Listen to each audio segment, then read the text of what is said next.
Harmony and Horror. We've explored this series in the past, but only the first season. If you need a bit of a refresher, Harmony and Horror is about a broken family with a crazy father named Martin, who's a toy maker obsessed with making the perfect toy, and who is also working in the entertainment industry. Another interesting character is Arthur, Martin's brother and work partner for Harmony Toys, and it turns out Arthur might be having an affair with Martin's wife Gloria, and they were planning to take the kids away due to how strange Martin has been acting lately. However, Martin didn't let this happen and turned all his family members into toys or strange animatronic-like things. The ice cream man is Arthur, Henry the dummy is Martin's son, Sophia the marionette is Martin's daughter, the baby doll is Martin's youngest child, the stuffed dog is obviously the family dog, and as for Gloria, I believe she's the dark creature with a weeping face. And strangely enough, something was done to Martin himself too. He's potentially the clown/jester we've been seeing throughout the series. Now, how did he do this to everyone? I'm assuming it has something to do with a ritual or a deal with the devil. The reason why I believe this is because of a lot of imagery we were shown, rituals and shadows with horns, things like that. Of course, this was my initial guesses, but Season 2 could change my opinion and theories. Speaking of which, according to the playlist on the channel, there's only 2 videos for the second season, however, there's more to be looked into, which we'll obviously cover here. So if you're interested, sit back, relax, and as always, my name is Rebirth. Let's explore. Harmony and Horror, the perfect pet. The video first opens with vision echoes, then transitions to a view of a car and a title card reading Memory Lane. This is a game which we jump straight into, and for the loading screen we see a face of a clown. Interesting. After loading, we then get taken to a view inside the car, and unexpectedly someone stepped out from the forest holding luggage. Additionally, above the person is text which is upside down and flipped. It reads as so: "Stay away from this man." Honestly, just never trust hitchhikers. But regardless, the man vanished and suddenly we see a clown face on the front mirror and a meter for the amount of gas being used. The player drives forward, running into gas canisters in order to refill the gas meter until a radio suddenly appeared on the road. Once collected, we hear a recording. It's of a chipper-sounding man named Mr. Norway or Frankie and an officer. A curfew which required people to lock their doors at night was mentioned, and later the officer asked for a tour of Norway's play area. By the way, I'm assuming they're at an arcade, specifically Norway's arcade. So the two went on a walk around the play area but stopped once the officer spotted an interesting room and asked about it. Norway explained that that room holds more mature games and he named the games himself: Clown Slasher, Haunted Dolls, Killer Dragon, The Puppet Maker, and other clown-related titles. The officer finds the images of the clowns on the games interesting because they look similar to the ones that they're after. He also questions if Norway has been reading the latest news and why he made those games. Norway then explains that no parents believe him when he talks about the things that happen in the town and that he made these games in order to keep the kids away from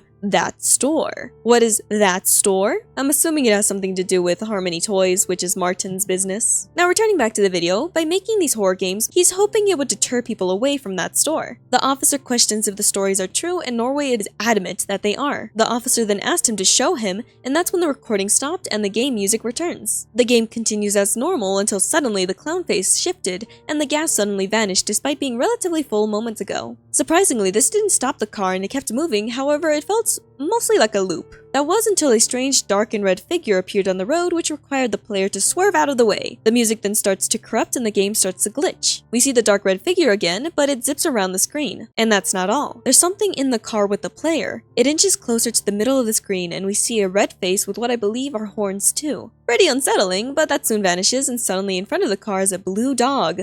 Oh no. There was no time to react and the poor thing was hit. Once contact was made, we get jump scared by images of the dog and specifically a Stitch Buddy. Real quick for clarification, Stitch Buddy is a stuffed toy which is possessed by Martin's family dog Bonzo, which Martin didn't really like. And the interesting thing about this game is that Martin was the one who killed Bonzo with his car, so this game is almost like a reenactment. Kind of. That demon-looking thing is interesting. Also, it's been shown that Martin can easily command Bonzo to do as he says, and now that Bonzo is whatever it is, Martin seems to appreciate the dog a little bit more for its loyalty and its ability to easily eliminate things. Of course, who knows how long Bonzo will want to continue being that man's best friend. But enough of that. Returning back to the video, we continue to see more disturbing visuals of the Stitch Buddy before cutting away to multiple black and white faces covering the screen and then complete darkness. We remain on the dark screen for a few seconds before switching to Harmony Toys. It's promoting a Fuzzy Buddy. Oh, Stitch Buddy isn't the only name. Or maybe this is an upgrade. So for this commercial, 2 jesters or clown-like speakers introduce this toy as a talking companion. It seems pretty wholesome until suddenly the commercial cuts to black and a giggle could be heard from the toy.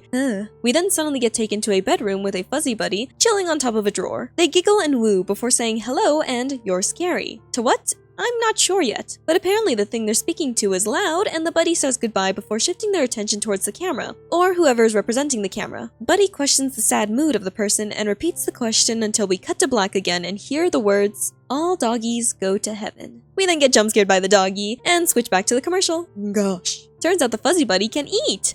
Cool, huh? Yeah, the next scene is of the dog, which its mouth is covered in red, including its surroundings, and the sounds of screams could be heard in the background along with the buddy happily enjoying a tasty treat. Yikes. Back to the commercial. Fuzzy Buddy can dance! Yay! We then cut away to a camera recording and it's basically a game of red light, green light with a fuzzy buddy. But stupidly enough, the cameraman got too close and obviously the buddy lunged at them. Oof. We also learned that the toy has pretty good observation skills and can look after you all night long. That sentence loops a few times before the audio completely glitches and the fuzzy buddy breaks the fourth wall in order to look directly at the camera and in turn, the viewer. We then get exposed to multiple glitches with hidden images, like this one. It's the dog in what I think is a child's face. Ugh. Also a view of the dog sitting in front of a TV, the dog with red eyes or an eye covered in darkness. There was even a paper with text shown, but I sadly couldn't read it because my eyes are just terrible. Regardless, still creepy stuff.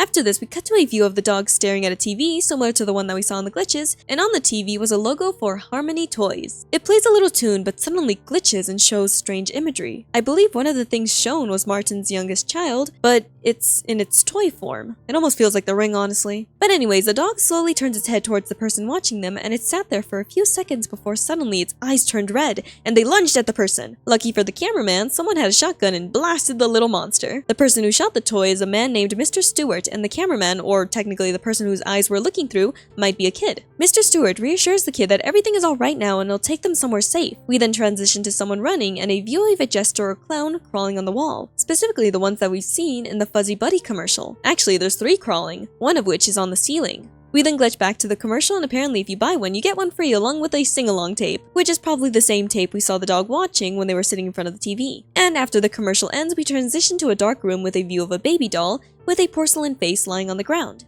It slowly gets up and turns its attention towards a familiar blue dog. The baby crawls towards the dog, who seems injured and sad. The dog lets out a bark, and the baby manages to get on its feet to start walking. Sadly, they ended up tripping, which ended with their porcelain face getting cracked. The baby starts to cry while sitting back down on the ground, and this motivated the dog to crawl towards them instead. Sadly, they grew too weak and slumped back down. And in the background, we hear familiar dialogue that we heard in the first season. "I don't know you that well, but I know you feed me treats. You pet me, you love me. Ava. I'm so sorry, little one." The baby soon reached the dog and everything turned white. Real quick, let's pause here again. If you forgot, I believe Martin ordered Bonzo the Stitch Buddy to, eliminate his youngest. And in that video for season 1, there was 2 options, to kill or not to kill. Obviously, you can guess that the canon option was to kill. As for this video, when it showed the baby's cracked porcelain face, it's likely showing us how they were killed. Trauma to the head. As for Bonzo's thoughts, they seem really sad that they had to do this, to kill an innocent, to kill someone who loved them. Bonzo has no choice but to follow the orders of Martin, his killer. And now those 2 poor souls are trapped in the body of dolls, clearly not happy. It's honestly really depressing, so let's continue with the video before I start to cry. We are given 2 options, free or rebirth. And after the credits, we see a familiar doll and everything ends. Now before we continue on to the 2 options, let's talk about that strange commercial, the doll, and the tape. I believe that once that tape gets played in front of a fuzzy buddy, it almost activates a switch within it, which turns it almost like bloodthirsty killer doll. Its eyes did turn red and it did lunge at the person. So these toys were obviously not made with good intentions. And the fact that you could get 2 of them, that means more destruction could be caused. And knowing Martin with a very, killer-hungry past, he probably made these toys in order to make more bloodshed. As to why he wants to kill off so many people with his toys, I can only assume it has something to do with a demon. As I mentioned in the first video about Harmony and horror, I believe that Martin made a deal with the devil, and it probably requires a lot of blood to, continue making it so he has a strong business, making perfect toys, things like that, or just in order to make his toys more lifelike. Martin's obsession is just ending with a lot of people's deaths. At least this is what I believe. Let's now continue on, and unlike with the first video I covered of Harmony and horror, we're going to cover both of the options rather than just one. So let's begin with free. Free.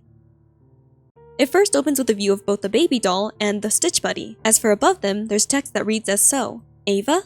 Puppy. I'm so sorry. Don't cry. I know it hurts. Mama? Let's go, Ava. It's okay. I'll take you to your mama. We then see their souls escape their dolls and float up to the sky. We stay on the view of the 2 dolls until everything turns to black. In this video, it's the option of the two being able to free themselves from their toy bodies and go to heaven, for Ava to reunite with her mom and having Bonzo lead her there. No longer trapped and free, as the title says. It's a very simple video, and it really pulls on your heartstrings. Let's now move on to the next option. Rebirth. It opens with a view of a bedroom and an open door before switching to a view of a hallway. We then get shown a staircase and then a living room. And while in the living room, we suddenly hear banging and the sounds of the police. They demand for the door to be opened, but since no one was answering, they eventually kick the door down themselves. The two officers split up, one investigating upstairs, the other one investigating downstairs. They had a bit of an argument about splitting up, but they eventually did. We first follow the reluctant officer who was going to explore upstairs, but something crawled on the stairs, which obviously spooked him. He tried calling out to the other officer, but the other officer was distracted because once he was investigating the bathrooms, he saw that a window was opened. But returning back to our reluctant officer, he's calling out to Mr. Greywinder, which is Martin. They're obviously trying to arrest him, but it's not that easy, and while looking at the staircase, we see familiar dog ears. Oh no. One of the officers then found a suspicious staircase that led to downstairs where there's a red door. As for the other officer, he found a strange contraption in a bedroom which was playing music. That officer was then jump scared by a clock which made him look down, but once he looked back up, suddenly that strange music box contraption changed into a more humanoid appearance. Oh no. As for the other officer, after opening the red door, he sees a jack-in-the-box. A very familiar jack-in-the-box. He stared at it for a few seconds, but turned back once he heard the screams of the other officer upstairs. Obviously, he was being attacked, and the other officer tried rushing his way back upstairs. But, he got caught by the monster thing too. And look, listen, this creature's an amalgamation of the dog and the baby. One side is a porcelain face, the other side is a dog face. Why? These poor things, they don't deserve this. I feel so bad for them. In this option, they're basically still stuck working for Martin and doing his dirty work by killing off the officer so he doesn't get arrested, as he likely escaped from that bathroom window. Gosh, why did they have to be melted together? I'm still hung up over that. But anyways, in the end, both officers were obviously killed by this creepy amalgamation. Poor baby and dog. One option was peaceful, the other option was deadly and sadder. Now let's continue on with the rest of the story. Harmony and Horror, the Miracle Child. It first opens with a warning, so acknowledge it. Look at it. Look at it. And we then transition to a bedroom and hear a woman's voice calling out to her husband, Martin. Obviously, this has to be Gloria, and Gloria goes on to explain that a dog was found and is considering to adopt it. However, Martin seems a little distracted. He said that he went to the doctors earlier and the doctor said no. No to what? Likely something to do with having a child. Gloria suggested that they could always adopt, but Martin doesn't want to raise a kid that doesn't have his own blood. Obviously, this led to an argument with the two, and Gloria started to weep as Martin said that he was going to go downstairs to work. We then fade to black, but before we continue, let's briefly talk about what that conversation was about. Since Martin was the one to go to the hospital, that means he's the one incapable of having children. And this is interesting because does that mean that the other 3 children aren't his? That kind of explains a lot. Kind of. This is probably why it's so easy for Martin to turn all his family members into toys, because he didn't see them as family. He sees them more as easy tools to use for his experiments. That's actually kind of messed up. It's really messed up. Also, as we already know, Martin wasn't exactly the greatest father. He was very abusive towards Thomas, and I guess just realizing that he can't have a kid of his own is probably what led to him to be that angry man. Damn. Let's now continue on with the rest of the video. We then move on to see a handful of notes, one of which is from a kid named Eddie, asking Santa Claus for a Henry doll. Additionally, Eddie is planning to stay up all night in order to catch Santa on camera, and he actually managed to hear something on the rooftop, and he also mentioned that his parents weren't home. This detail is important because once Eddie went to take a photo of Santa, it turns out it wasn't Santa. It's this grotesque red creature with sharp teeth that was alerted to Eddie's presence after he took a photo. Eddie tried to run away and hide, but eventually he was discovered by the monster's companion, and his final note read, "That's not Santa."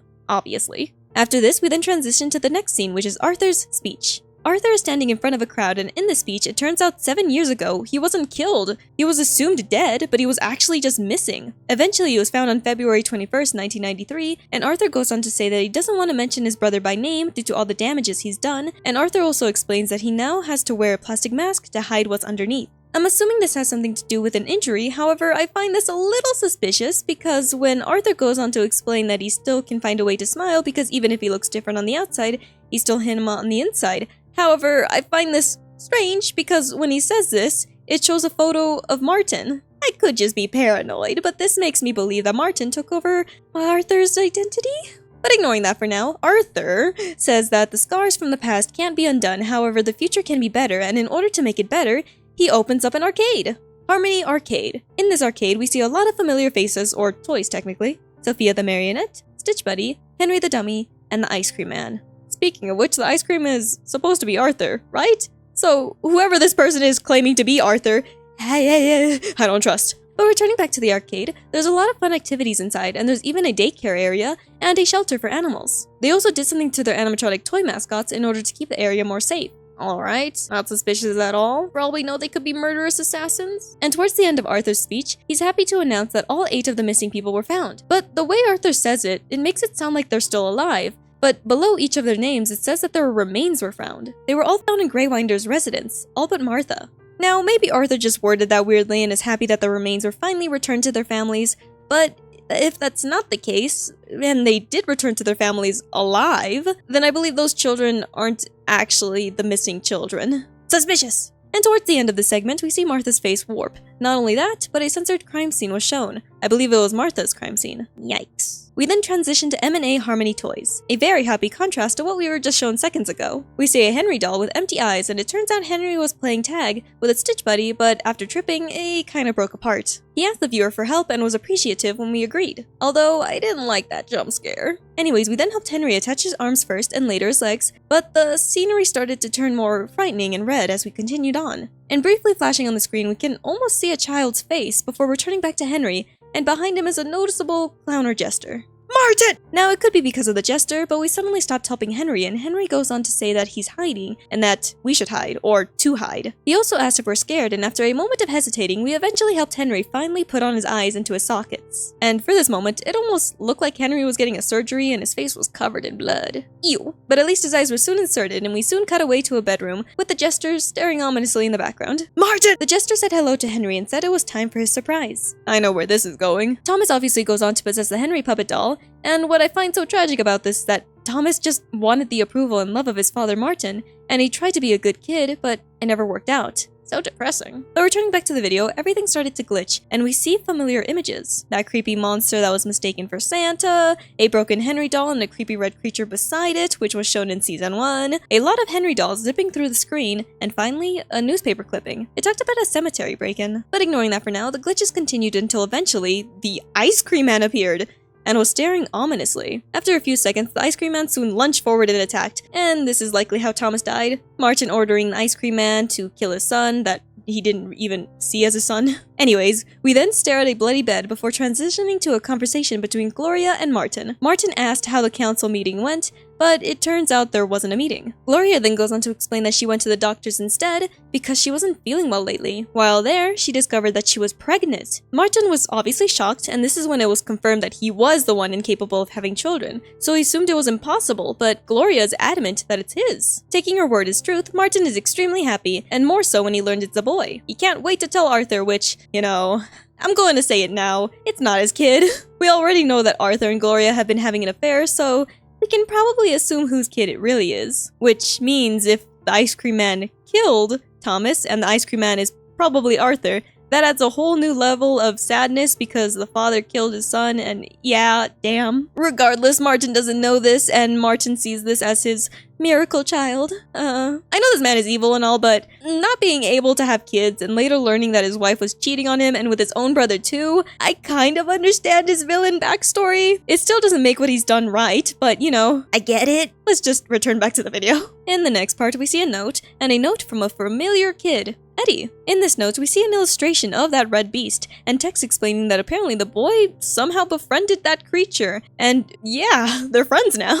Also, that red creature's companion is a Henry doll. The kid then writes that he's planning to take a photo of it to show to his parents, but the monster doesn't seem to like his picture being taken. Lucky for the kid, he managed to patch the little hiccup in their friendship, and we learn that the monster's name is Mr. Handy. We also get shown another note, and it turns out the Henry doll goes by she/her pronouns. So this Henry puppet is likely being possessed by a female spirit. Speaking of which, she plans to tell a story to Eddie, and the story reads as so. I can't remember my name. These eyes are not mine. That cursed maleficent lullaby has twisted my mind, burning with passion under the toy maker's wing. Joy to the children I thought I'd bring. Placed backstage, filled with dread and despair. He told me to wait. This isn't fair. I kept my composure and tried not to cry. Then I heard that damn lullaby. Like a scorching voice, it burned my ears. It paralyzed my body and shocked me to tears. It was then I felt I wasn't alone. Something had made my body its own. Oh my! I screamed as my skin started to melt. There was no use in begging for help. I fought for my life and began to crawl. Something was watching me. It was slender and tall. With black and white stripes covered its skin. It's smiling at me with a bloody red grin. This is the end. I'm going to die. All because of that damn lullaby. Like a devil's whisper getting my soul. Sickening thoughts started to unfold. Don't be sad. It's better this way. Take my hand. It'll be okay. Just close your eyes and say goodbye. Listen to my lullaby. I started to believe everything would be fine. That was until he ripped out my... The note stops there and we zoom in on the text before switching to an illustration of a clown jester thing with the black and white stripes. You know the one. After this, we then cut away to footage inside Harmony Toys warehouse, or a building connected to Harmony Toys, and we see that familiar red creature along with Henry dolls. This is very similar to what we've seen in Season 1, and later we see a Henry doll get shot, and even hear the sounds of a monster's outraged screaming along with more gunshots. Now, let's take a quick pause here. I find this very interesting because Mr. Hansy seems to have a connection with Henry dolls. Not only that, but the video from Season 1 with a red flesh creature standing next to a Henry doll makes me believe that this Mr. Hansy also has a connection with Thomas, since that video from Season 1 is connected to Thomas, and Thomas also has a connection with the Henry dolls. So could it be that they're one and the same? But instead of remaining inside of the doll, they just took the form of a fleshy monster? Or maybe it's an amalgamation of other things together along with Thomas's remains. At least that's my guesses. Maybe Thomas can just switch between being a Henry doll and then that flesh creature. Maybe that flesh creature could also be a hive mind of multiple dead people. Let's just keep that assumption in the back of our minds and just continue. It opens with a TV program or commercial explaining how the world can be pretty dangerous, but lucky for us, we can have a guardian to protect our children, Henry the security puppet. The voiceover goes on to explain that this Henry puppet can withstand bullets and has extendable limbs for better reach. Not only that, but it has a built-in criminal database, which helps them spot potential threats before they could even enter the building, the arcade. That stuff. An example that was shown was a robot with a clown mask that the Henry doll immediately began to tear apart. Oh, that's violent. We then learned that there's 3 categories of the Henry dolls. Playtime Henry, which is responsible for looking after the children and making sure that they follow the rules. Then there's Trooper Henry, who's responsible for looking after the adults and making sure that they also respect the rules and aren't being weird. And finally, Commander Henry. Commander Henry is responsible for all the other Henry puppets, and they're also responsible for what punishments a rule breaker gets. And all these puppets' top priority is protecting your playtime. Sure. You know, this is actually kind of cool. Sure, they could be used for evil if they're put in the wrong hands, but they seem like capable guardians. Then again, animatronics are always kind of spooky. Hopefully what they did to that robot wearing a clown mask, they wouldn't do to a child. But regardless, let's return back to the video. The next scene opens with a familiar view of a bedroom, and we hear Gloria, who is noticeably mad at Martin. She thought Martin took Thomas to school, but the school called her about Thomas's whereabouts because he wasn't there. So of course she would be frustrated because, you know, this is such a simple task. Take your kids to school. So how did Martin react? He didn't even seem to be listening to her and is just humming to himself before eventually going on to say that Arthur demoted him after that broadcast incident. Now his job is mascot performer. That explains why he's a clown jester thing. Gloria understands his frustration, but she asked what this has to do with Thomas. She just wants to know where their son's at. Martin then says, "Our son," with a relatively confused or mocking tone before laughing. It looks like he knows the truth.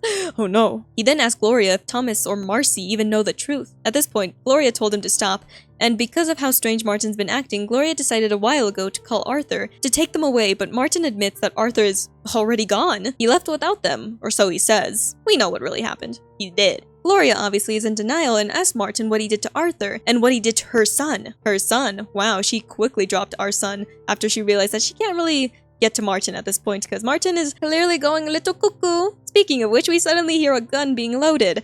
Oh. Martin tells Gloria to get the girls and to run away, and she only has 30 seconds. Oh my gosh. She tried begging for mercy, but again, she quickly realized that she can't find reason with him, so she eventually ran out of the room to grab her daughters. And in the end of the video, we see the credits roll, and after 30 seconds, or probably a little less, we hear the sounds of Martin leaving the room in order to start the hunt. There was a noticeable struggle heard in the background, and a lot of screaming and even a baby crying before eventually that stopped and a gunshot was heard. Damn. Now let's quickly pause right here. Before Gloria even arrived, Thomas was likely already dealt with. And before Thomas was dealt with, Arthur was killed first. Then Arthur was turned into the ice cream man then killed Thomas, and those were the events that happened. So once Gloria eventually arrived, it was time for Martin to finish the job and kill off the remaining family members, and also having Bonzo help with killing the youngest. And this was easy for him to do because after learning the truth of his kids, which the truth being that they're not his kids, he was willing to, kill them all off, killing his brother, killing his wife, killing his children, not his children, you know what I mean? Messed up shit. So does this mean we're done here and it's time to move on to the conclusion? Nope. There's one more video to cover before we conclude this explore video of season 2 of Harmony and Horror. Let's go. I wish you sweet sorrows. It first opens with a Henry doll, which slowly starts to turn more disturbing, and it almost looked like there was a corpse inside of it. That Henry doll soon dropped to the ground, and we transition to a view of a play area where we see a security Henry doll poking its head up. We then cut away to someone running, but the security Henry doll appeared again. After that, we cut away to a view of the vents and hear a voice singing in the background. It's the ice cream man. Obviously, the person got attacked, and that's how the video ends. But the interesting thing was the description. In the description, there was a frightening little poem, but an interesting line that immediately took my attention was, "Wearing your skin feels like a glove." I feel like this is confirmation that Arthur's body was body snatched by Martin, and Martin is now living inside of it. And this is probably how Martin's been evading the police, so that's crazy. With that information now in our hands, now we can move on to the conclusion. I still believe Martin made a deal with the devil. As for why he made a deal, clearly he wants to find success in his business and is willing to do anything to become an amazing toy maker. After all, he wants to make a lifelike toy. However, when it comes to devils, their main goal is to always corrupt souls. In the beginning, Martin already had it rough since he's incapable of bearing his own children, but that one spark of hope of Gloria being pregnant made him happy. Of course, we all know the truth is that the pregnancy was because of infidelity, since she was getting it on with Arthur, and the demon likely used this to their advantage to corrupt Martin, who might have already had a weak soul in the beginning and was easy to taint. So the demon likely enhanced his anger, his rage, making him a little bit more crazy and willing to do destructive things, like running over the dog and killing his whole family after learning the truth. Divorce? That's not an option. Killing is the only option. Haha, that's not true. Don't be like Martin, people. Anyways, of course we can't put the full blame on the devil. Martin was likely already crazy to begin with, and had noticeable anger issues. Yelling at Gloria because he's frustrated he can't make his own children, and he's the one who made the deal with the demon in the first place. So, it's all on him technically. Regardless of whose fault it is, the demon devil is probably enjoying it all because all these deaths and sacrifices are likely going to them. Heck, even Martin made a toy called Fuzzy Buddy with the only purpose to turn murderous after watching a single tape. Bruh, you could buy one and get one free, which means double the destruction! Martin knows what he's doing. And remember in the first season where it mentioned a broadcast that caused a lot of deaths? Yeah, Martin is building up a kill count. Martin is likely at this point working hand in hand with the devil. And I could just be paranoid, but I genuinely believe that Martin took over Arthur's identity. With all the clues thrown at us, it only makes sense. And with this new identity, he opened up an arcade to continue working on his fun toy projects and to likely kill more people to maybe use in future projects. However, some of these projects seem to be running away. Remember that one Henry doll in Mr. Handy? Many people actually believe that Mr. Handy's Henry doll might be possessed by Amy Wilson, who was an intern for Martin. Interesting. But yeah, to wrap up the whole story, Martin made a deal with the devil, went a little crazy, killed a dog, turned the dog into an animatronic toy, then killed Arthur, turned Arthur into an ice cream man, made Arthur kill his son, Thomas, then he killed his wife, his daughter, and made Bonzo the dog kill his youngest, and now a lot of stuff is going on. He's taking over Arthur's identity. Also, wait, quick pause at the end of the episode where he was killing off all his family members when we heard that single gunshot. Maybe Martin shot himself, and that inflection made it so his face was so hard to identify that he was able to disguise himself as Arthur, right? I could be wrong, but it could be an interesting thought. And this is the story. Season 2 basically gave us a little bit more details that weren't there for Season 1. And I wasn't too far off from the previous video I made on Harmony and Horror. The main detail I didn't realize was Martin's motivations outside of just wanting to make toy more lifelike. His anger for being lied to by Gloria and realizing that his kids that he raised weren't his is what truly motivated him to kill his whole family in the first place. Turning them into toys was just a bonus. So yeah, and from that point forward he just continued the killing spree. Haha, crazy man. And what's the lesson that we can learn from this? Don't make a deal with the devil? Don't kill your whole family. Honestly, those kids and that dog were innocent. And sure, Gloria and Arthur lied, but still, that doesn't give Martin the right to kill them. Again, divorce is an option, but he was being influenced by, a devil and his weird, twisted mind. So, it's gonna end in a sad tragedy. Damn. Honestly, just be good people. And yeah, that's the end of today's Let's Explore video. Don't forget to like, maybe leave a comment, subscribe to that funny little notification thing, and I better not catch you dying on me. Goodbye!